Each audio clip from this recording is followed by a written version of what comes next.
Assalamu alaikum. Welcome to the Deep Roots Movement. Today, I'd like to share some notes that I wrote the other day after Fajr on sin, Shariah, and the Sufyani. Let's consider Shariah from a different perspective and the Sufyani from a different perspective. Shariah as natural law within a prophetic framework, with a goal to minimize and eliminate all toxic and harmful behavioral interference from selfish interest groups and imbalanced individuals, while all resources are utilized for optimizing, actualizing, and realizing our individual and collective potentials as organic, mature, and perfected human caretakers of Allah's wondrous creation. Sin as breaking natural law, causing disharmony within the context of body-mind relationships of self and other, including all living systems, flora and fauna within Allah's interconnected realm of creation.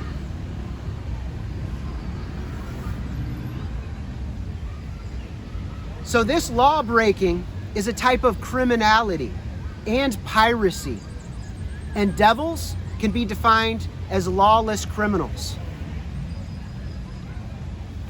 It's interesting that in the Bible, antichrists are called the lawless ones. And the main antichrist is the man of lawlessness. So consider think about the law of the jungle versus the rule of law. Think about that Bush Senior speech from 1990. And he's talking about, he contrasts the rule of law and the law of the jungle. When we hear the phrase law of the jungle, we often think of the lion. We think of nature, bloody tooth and claw. I believe that's Hobbes. But this whole concept of bloody nature. No, actually, nature is we come from nature. We are nature. We have been separated from nature over time. Oftentimes in the Bible and in the Islamic tradition, when walis and prophets and whatnot are talking about the world in a negative way, they're not speaking about the Allah's created realm of nature. They're talking about the man-made construct, the artificial construct that separates us from who we are and therefore separates us from Him. Now, we need to consider this. So the law of the jungle is actually us coming back into harmony with natural law. If we read the outer and the inner realms, then we naturally start to see what real law is. Many people conceive of Sharia as this system. They say, oh, it's Allah's law. But it's literally assembled by people and based on hadith that have certain matins that have certain chains of narration that are often highly problematic. And the matins often are in contradiction to not only the Quran, but the actual, the narrow and broader prophetic tradition and what we know about the sunnah of the prophet and the prophets, peace be upon all of them.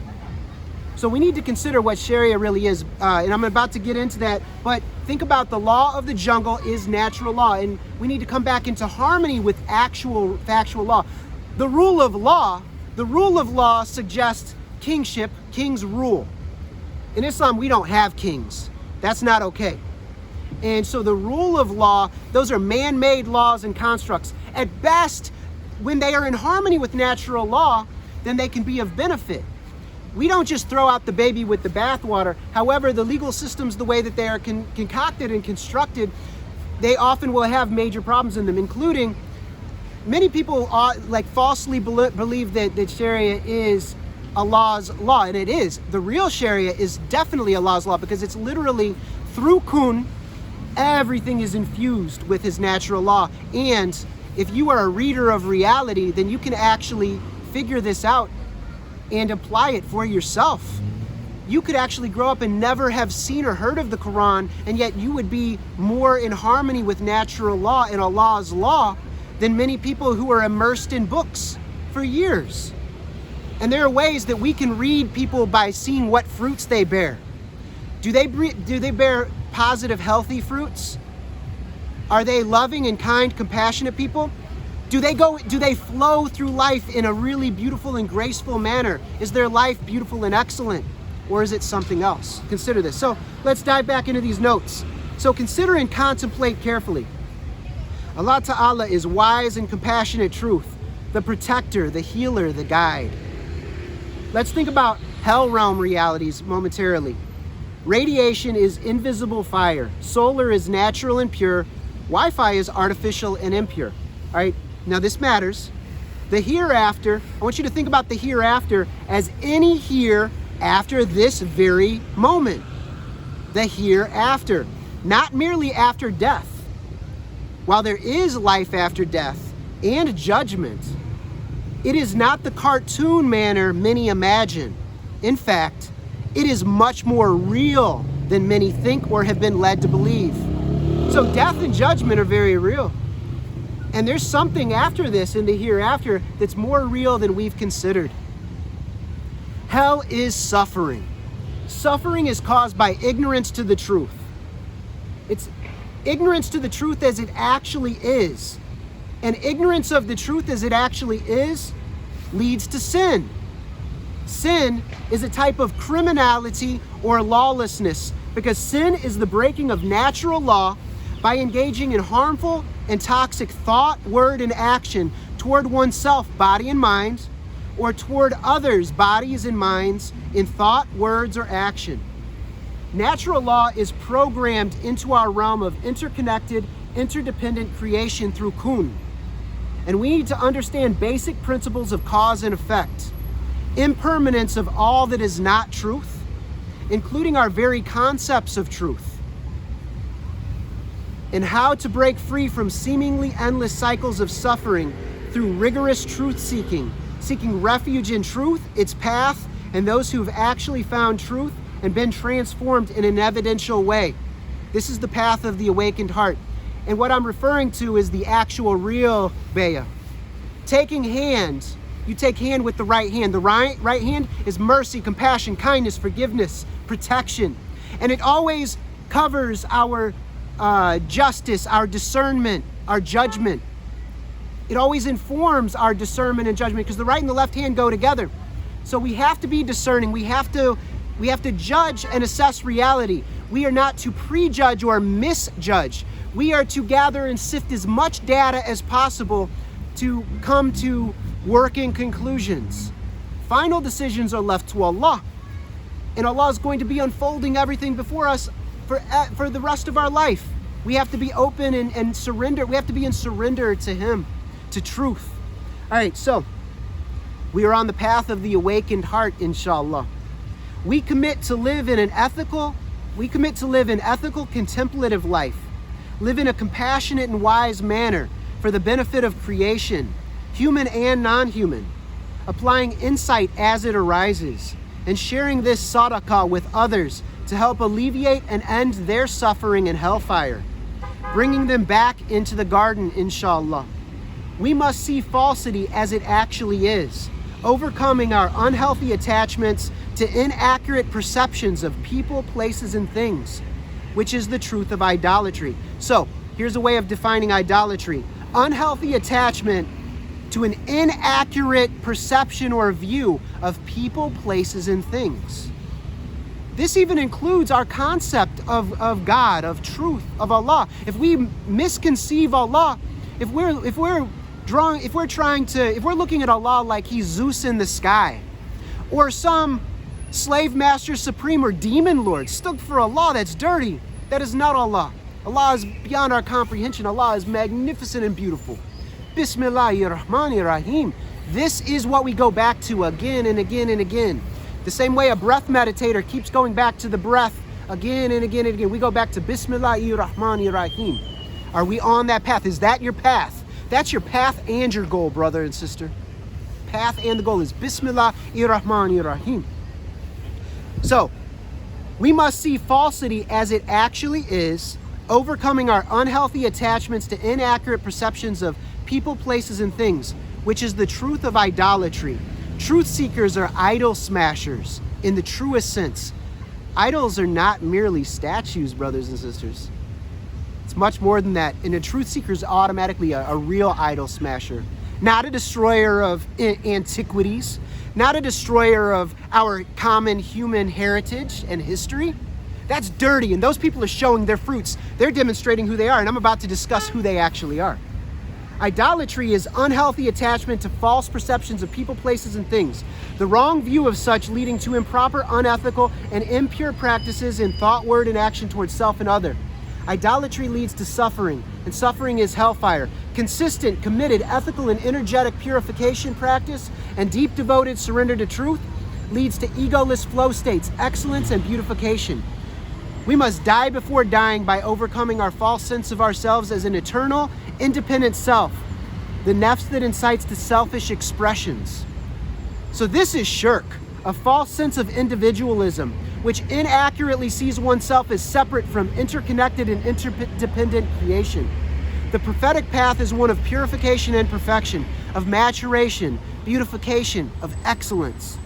Shariah is a path to water, which is mercy, and it is actually natural law within a prophetic framework, and can be discovered through deep reading of realities within and around us, as all creation is kun created and readable for those with eyes to see, ears to hear, and a heart to feel, know, and understand.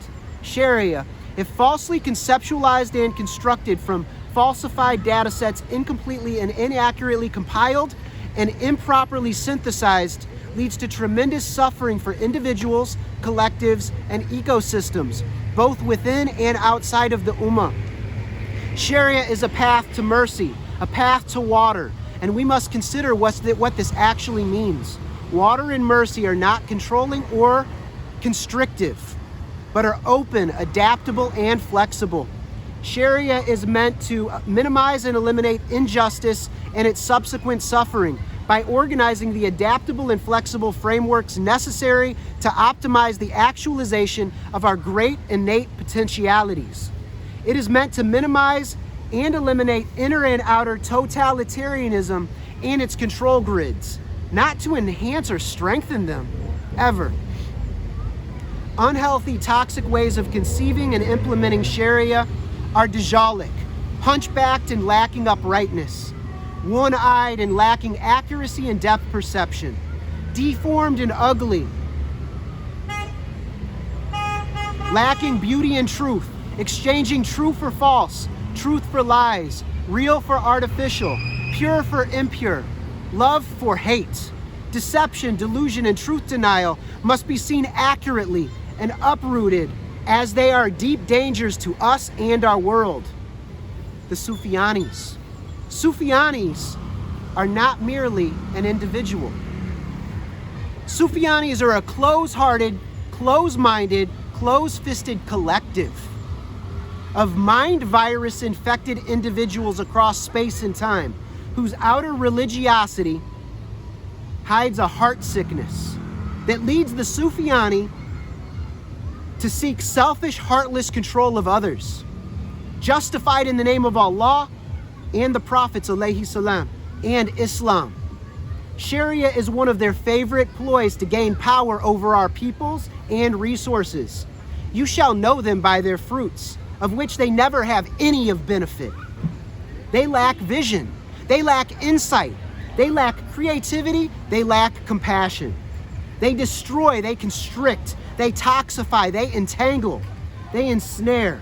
They are parasites and predators, and neither have a place amongst us. There is a Sufyani path. And before heart sealing, which has signs, salvation is possible for those who have been deceived. But sincere intention, heartfelt commitment to truth, Toba, and Tazkiyah, and deep devotion are absolutely necessary. Real Shariah is holistic, not totalitarian. It is flexible, not rigid. It is adaptable, not solidified. It is beneficial and not harmful. It is kind-hearted, warm and open, not mean-spirited, cold, closed, and indifferent. Islam is mercy-filled justice, and as such, must always avoid harm wherever possible and minimize it where unavoidable. Islam is not tyrannical, but is meant to end all tyranny, inner and outer, for all within the interconnected, interdependent realm of creation, including humans and non-humans, Muslims and non-Muslims. Islam is not oppressive, but is meant to end all oppression, inner and outer, for all within the interconnected, interdependent realm of creation, including humans and non-humans, Muslims and non-Muslims. Islam is not enslaving nor enslavement, but is meant to end all expressions of slavery, inner and outer, for all within the interconnected, interdependent realm of creation, including humans and non-humans, Muslims and non-Muslims. You are much loved and deeply appreciated. Assalamu alaikum wa rahmatullahi wa barakatuh.